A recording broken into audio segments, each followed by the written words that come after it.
Welcome to Back to School Night. It is 2020, Arcade Middle School.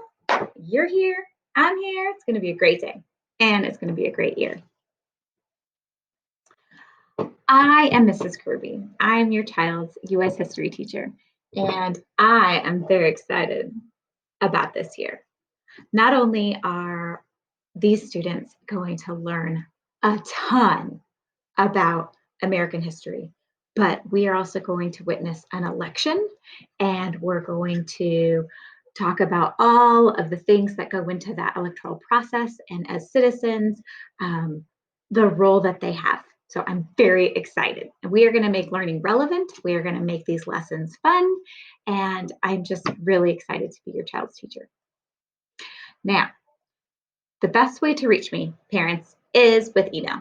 So here's my email, kira.kirby@sanjuan.edu. So write that down sometime. I will show you this email like 2 more times. But this is the best way to reach me, and I will get back to you in a timely manner. Our classes are in Zoom. So we meet 3 times a week, and we chat and we talk, and we have entry music where Mrs. Kirby's dancing often. And when you're getting instruction in Zoom and engaging with your classmates and with your teacher in Zoom, there's just a couple expectations. So we really need kids to be on time. We need where they're Zooming to be a quiet place. So wherever that is in the house, I have a full house of kids and my husband and animals. So I understand sometimes that's a struggle, but we're just going to do the best we can to find a quiet place for your kiddo to Zoom. Also, that they're prepared, so that your laptop or your Chromebook or your tablet is charged and they're ready to learn, that their camera's on, that their headphones work so that they can hear instruction. That's really important. Also, how they present themselves in Zoom so that they're dressed and they are confident in that. So when you come to class confident to present yourself, then you're going to engage in a much more substantial way so that kids are sitting up straight. They're not lying down. And that they are in view of the camera. I'm not looking up nostrils. That would be great. That would be fantastic. Also, that students mute themselves when it's not their turn. They have no problem with this. They have this down. And that they participate throughout the Zoom class. So whether it's in a breakout room or with me in a lecture, that they're attentive and focused and actively participating in their learning. Also, that when they do talk, that they are talking about what we're talking about in class. Sometimes I'll be talking and someone will say, "Oh my gosh, my dad just brought me Taco Bell," and that's great. Except that kind of hijacked my lesson. So let's keep that side conversation to a minimum.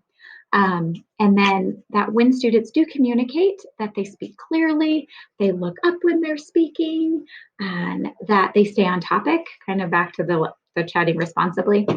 And when I get excited, I talk really fast. So I know in Zoom and with online learning, I'm slowing down, I'm taking my time and really enunciating. And the students like to tease me about that. So it's kind of fun. And then also being respectful. Being kind and considerate to people in your class is all a part of our Zoom expectations.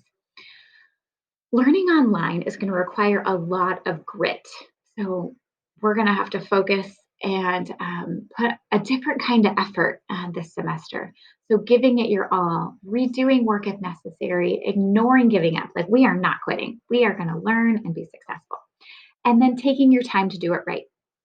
So slowing down, reading the problem again, reading directions. Those are all things that you can encourage your student to do to be successful.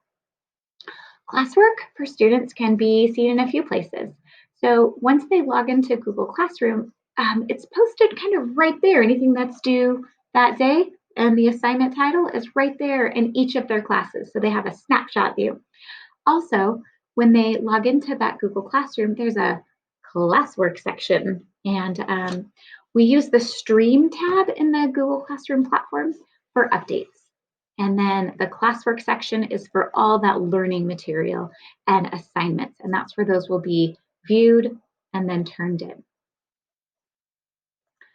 Um, Technology is fantastic. That's allowing our students to continue working and learning.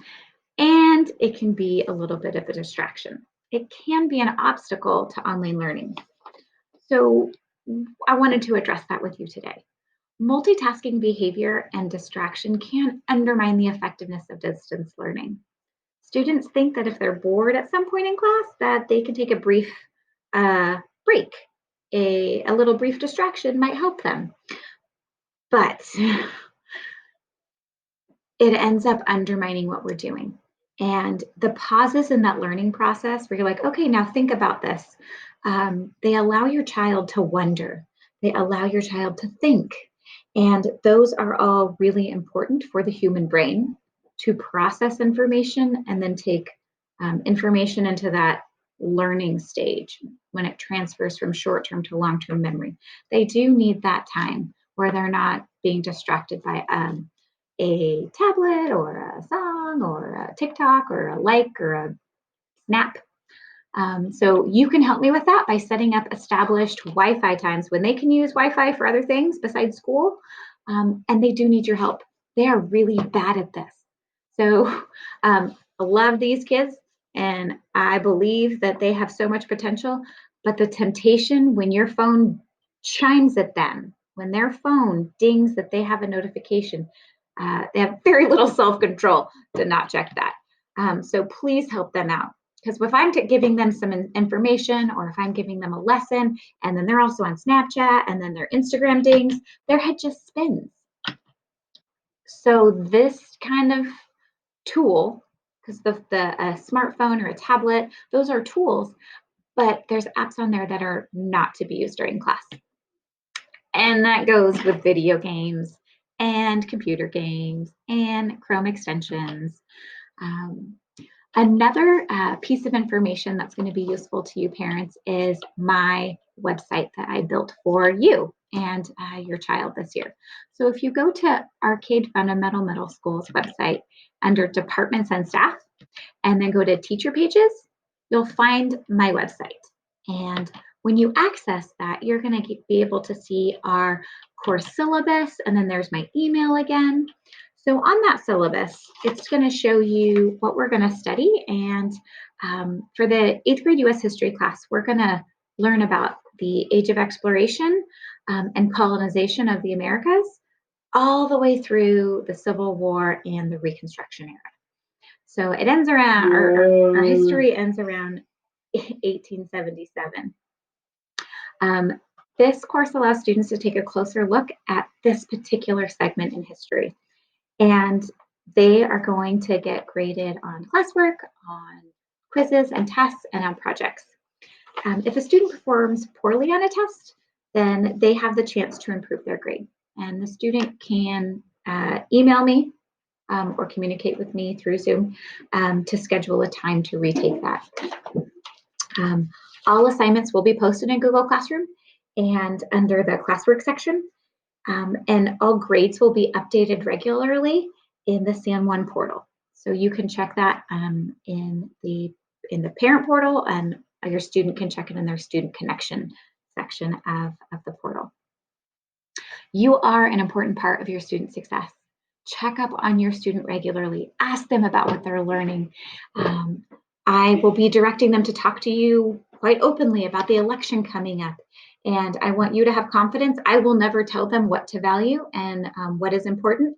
That comes from home, that comes from you. And I also want you to know that the election process is one that they're going to practice in class. So we're going to have a mock election in the fall. And that's going to be something to look forward to. If you have any questions, please feel free to give me an email. I am, again, so excited to be here and to embark on this journey with you and your child and your student. So have a wonderful day, and I look forward to hearing from you soon.